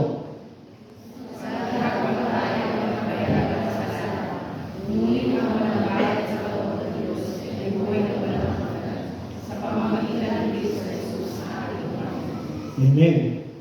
Lahat tayo, patungo tayo sa tiyak na kapahamakan. Lahat. Wala pong exempted yan. Pero, ito mo maganda eh. Pero, ngunit, ang walang bayan na kaloob ng Diyos ay buhay na walang hanggan. Sa pamamagitan ni Kristo Jesus na ating Panginoon. Base dyan, wala pong pangalan ng relihiyon na magliligtas sa tao. Base po dyan, hindi sinabi na kapag mabait ka, maliligtas ka. Bakit? Lahat nagkasala. At ang kabayaran ng kasalanan ay kamatayan. Ito po rin po sinasabi ito dito sa member ko dito. Hindi porket pumasok ka sa bahay sa bahan ko, ligtas ka na. Hindi porket nagpapakanta ka o kahit ako mismo nagsasalita, hindi sigurado ligtas ka. Hanggat hindi mo tinatanggap ang ating Panginoong Sus bilang sariling Panginoon tagapagligtas, wala kang kaligtasan. Kahit ikaw pa ang pinakamaaga palaging dumarating dito, kahit dito ka pa matulog sa loob ng simbahan, hanggat hindi mo tinatanggap si Jesus, wala kang kaligtasan. So kung wala kang kaligtasan sa kapupunta, kapahamakan. At yun ang ayaw ng Diyos. Gusto ng Diyos ang bawat isa sa atin magkaroon ng katiyakan ng buhay na walang hanggan. Gusto ng Diyos tulungan tayo. Bigyan tayo ng maganda at maayos na buhay. Ang sabi nga niya sa John, sa 1:10, ang sinabi doon, nagpunta rin doon, demonyo para tayo lituhin, patayin, at nakaawin yung mga bagay na meron tayo. Pero ang mabigat ito, pumunta lang ang ating Panginoon para tayo bigyan ng buhay na masagana. Sino po ang gusto dito ng buhay na masagana? Ready ko po. Sino po ang gusto ng buhay na masagana? Tumira ka sa masagana. Meron masagana street, di ba? Hindi po. Kailangan po ibigay natin ang ating buhay kay Jesus. Wala na pong iba. Hindi po itong church na ito ang magliligtas sa inyo. Kahit palagi ka pumapasok rito, kung hindi mo tinanggap si Kristo, wala kang kaligtasan. Kung hindi mo sinurrender ang buhay mo, wala kang kaligtasan. Kung hindi ka nagpasaraw, hindi ka humingi ng tawad, hindi ka patatawarin. So saan ka mapupunta? Nakakalungkot pong isipin. Pwede tayong mapunta sa dagat-dagatang apoy. At base po sa pag-aaral ng mga eskola ng mga theologians, malapit na dumating natin Panginoon. Ang tanong, makakasama ka kaya? Makakasama ka kaya pagdating ng natin Panginoon? Makakasama ka kaya doon sa tinatawag ng kanyang kaharian, buhay na walang hanggan? Ikaw lang makakasagot yan. May tamang relasyon pa naman sa ating Panginoon. Kasi ang tamang relasyon is binigay mo ang buhay mo sa ating Panginoon. Kaya, sabi po rito sa John 3:16, pakibasa ko.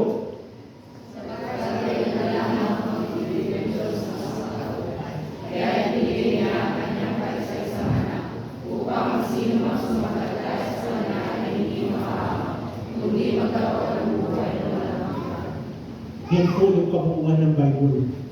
Yan John 3:16 yan. Yan po ang ibig sabihin ng kaligtasan. Kaya po nabuo ang Bible dahil yung sa John 3:16 yan. Pero gusto na doon magkaroon tayo ng kaugnayan kaligtasan sa Kanya. Ang tanong, willing ka ba na talagang tanggapin ang ating Panginoon? Gusto mo ba talaga magkaroon katiyakan ng buhay na walang hanggan? Hindi ko ba itatakutin? Nakakasiguro ka ba na bukas buhay ka? Nakakasiguro ka ba mamaya buhay ka pa? Nakakasiguro ka ba paglabas mo sa bahay sa bahay ito, buhay ka pa? Ano yung paglabas mo dyan?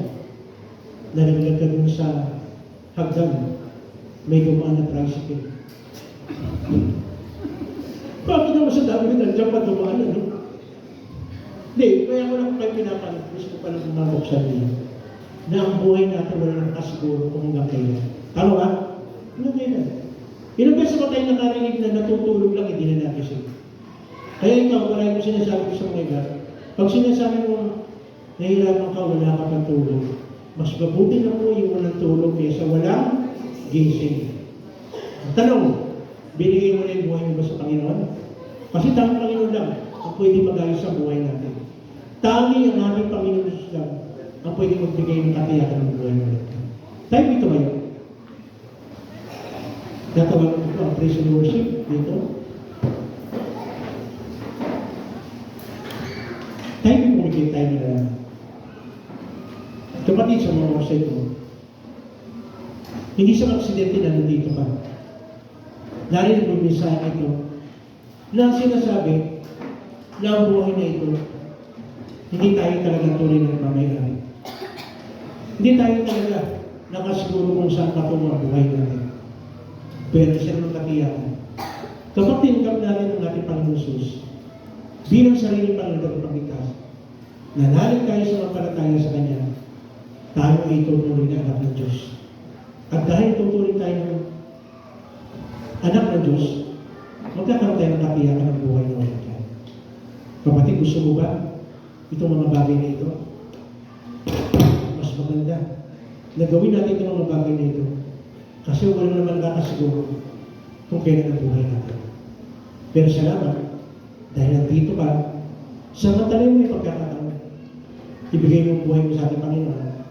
Sumampalataya ka sa Kanya para magkaroon ng katiyakan ng buhay na walang kaya. Walang pangalan ng reliyon makapagliligtas. Wala kung anong bagay na mabuti mong gawa, masipag ka, matyaga ka, mabuti kang tatay, mabuti kang nanay, mabuti kang anak, masunurin ka, hindi yan ang magliligtas sa atin. Ang kaligtasan, kapag tinanggap mo ang ating Panginoong Jesus, sinuko mo ang buhay mo sa Kanya.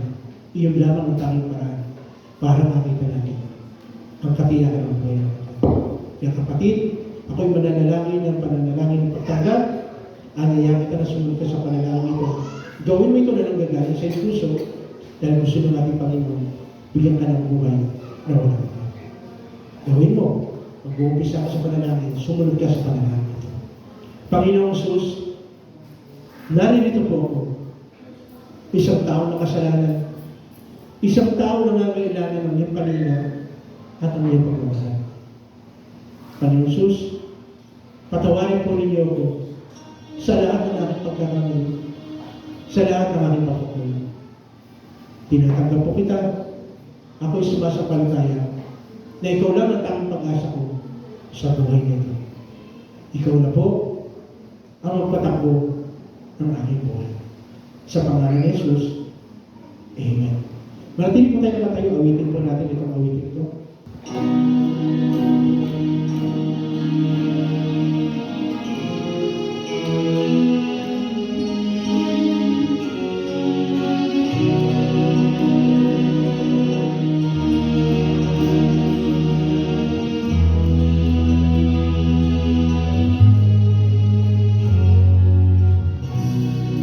Panginoon, ang nais ko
Gusto namin manatili sa iyong linig. Kasi tanging yun naman talaga ang pwede namin gawin. Kasi sa buhay na ito, napakahirap na buhay. Pero salamat, dahil nandyan ka, pagaya ng isang manok, inahin ng kanyang mga inakay, ay talagang inaalagaan niya.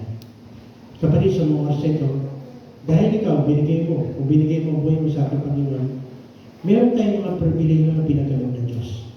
At isa rito ay pwede tayong lumapit sa Kanya sa trono ng Kanyang biyaya.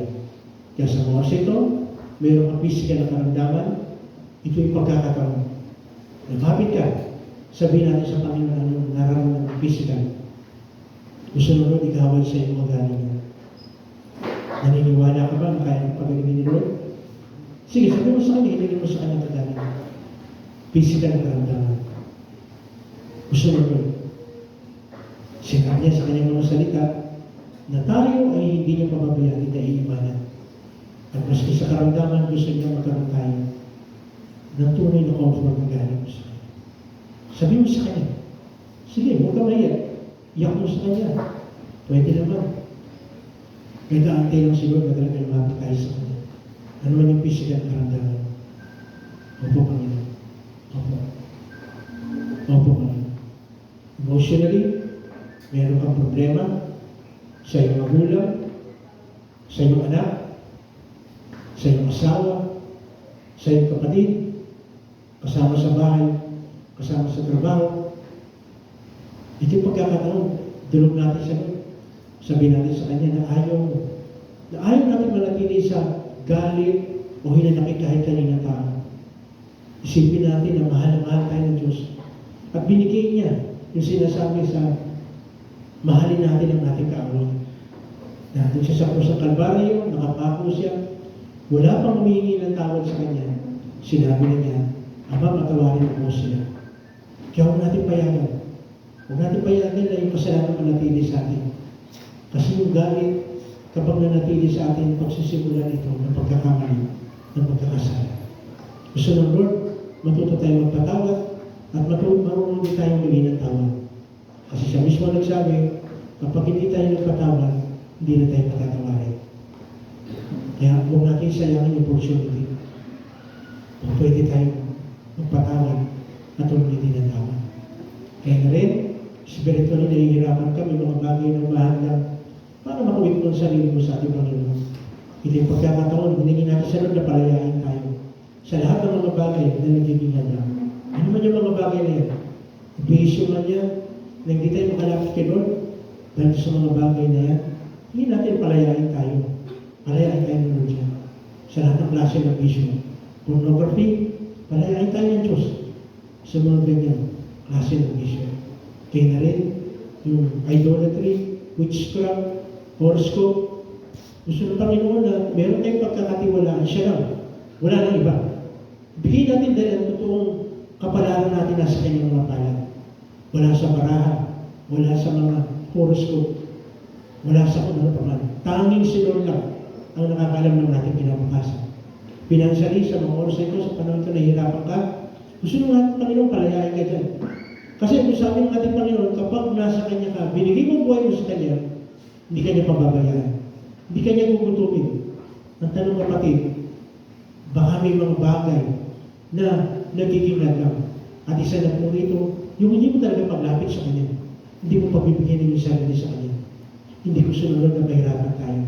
Sinismong silod na sabi, gusto niya bigyan tayo ng masagana na klase ng buhay. Yes. Tulungan tayo ng Lord na matuto tayo maging good steward sa mga resources na meron tayo. Dahil gusto ng Lord, matuto tayo na i-budget natin, gawin natin tama yung paggastos natin doon sa mga resources na binigay niya sa atin. Oh, yes. Gaya rin, sa pagkakataon ito, gusto mo talaga na makita pa yung kadakilaan ng Diyos, lumapit tayo sa kayo ng uso. Bigay natin ng confidence sa sarili natin sa Kanya. Kaya na rin sa aking kapatid Panginoon, nagdiriwang ang kaarawan, anniversary, kung paano pinagpala mo sila ng karang taon, dahil mo sila pagpapalain, yung pagsasama ng asawa, mag-asawa. Salamat po. Salamat po sa extension ng buhay po ng bawat isa. Salamat po sa extension ng pagsasama ng mag-asawa. Kaya na rin, tinataas po namin sa iyo ang sa Pilipinas, magmula sa aming presidente hanggang sa pinakamababang nanunungkulan, lokal man o national, tunay na magampanan nila ang kailang mga tungkulin, lalo na sila ay naatasan na halal. Bigyan po sila, Panginoon, ng banal na takot kagaya kay Hari Salomon, na humingi siya ng tulong sa iyo kung paano po niya pamumunuan yung mga tao na nasa ilalim ng kanyang jurisdiction. Kaya na rin, Panginoon, tinataas po namin sa iyo patuloy ang aming mga kababayan, kagaya ng aming mga kapatid na nanonood sa ganitong gawain sa mga taga-Pangasinan. Pagpalain niyo po sila sa pangunguna ng kapatid na Totong, kanyang may bahay. Mga kapatid namin na nanonood sa Laguna, pagpalain po niyo sila sa pangunguna ng kapatid na Dana, kanyang pamilya. Kaya na rin, pagpalain niyo rin, Panginoon, ang mga taga-Abra na nanonood sa ganitong gawain. Hayaan po, Panginoon, maranasan na tinatawag na ibig sabihin ng pagmamahal na galing po sa iyo. Kaya na rin, ang aming mga kabatsa ng Pinay na nanonood sa ganito, pagpalain niyo po sila, pagtuloy na makita nilang kahalagaan ng mga buhay na kagaya ng ginagawa po ng pag-aaral ng iyong salita. Pagpalain niyo rin, Panginoon, ang aming mga kapulisan, mga sundalo, para magawa po nilang kalitukulin sa pangunguna po ng mga generals. Gawin po rin ng tukulin para magtuloy magkaroon ng peace and order sa aming bansa, Panginoon. Pagpalain niyo rin, Panginoon, ang bansang Israel, dahil ikaw mismo nagsabi, ang sino magpala sa Israel ay iyong pagpapalain. Kundi dahil sa bansang Israel, hindi namin malalaman ang ibig sabihin ng kaligtasan sa pamamagitan po ng aming Panginoon Jesus. Malaki po ang utang na loob namin sa bansang Israel, kaya hayaan po, Panginoon, na maranasan nila ang totoo ng pagpapala na galing po sa inyo. Lord, sa buong isang linggo na gawain po namin, hayaan po, Panginoon, na kayo muna sa amin. Pagpasok sa eskwela, sa trabaho, sa loob ng tahanan, sa komunidad na aming ginagalawan, hayaan po, Panginoon, na kami maging daluyan ng pagpapala. Hayaan niyo po, Panginoon, ang iyong mga salita na natutunan namin, nakuha namin sa pag-aaral, ay maging daan para masabi namin sa kanya ang kabutihan ng Diyos na pinaglilingkuran namin. Muli, Panginoon, maraming salamat. Dahil alam po namin na ikaw ang gagawa at titilo sa bawat isang araw nito, maging sa anong kapatid na first time namin nakasama sa panahon ito, pagpalain niyo po sila. Hayaan niyo po, Panginoon, kung ano yung mga pagpapalang na nararanasan ng mga palagi nandito, ay maranasan din po niya. At higit sa lahat, Panginoon, sa umagang ito, maraming salamat po sa napakagandang ginawa mo sa buhay ng bawat isa. Ngayon pa lang, Panginoon, inaangkin na po namin yung tagumpay at patuloy na tagumpay na mangyayari sa buhay po namin. Kasi ang aming Diyos sa pinaglilingkuran ay totoong Diyos na naniniwala kami na nakikinig. Kaya ngayon pa lang, Panginoon, inaangkin na po namin at sinasabi po namin na ang lahat ng itong bagay nito ay mangyayari sapagkat hinihingi po namin ito sa pangalan ng aming Panginoong Jesus. Ang lahat ng anak ng Diyos magsabi ng malakas na Amen. Pagpalain po natin ang bawat dito.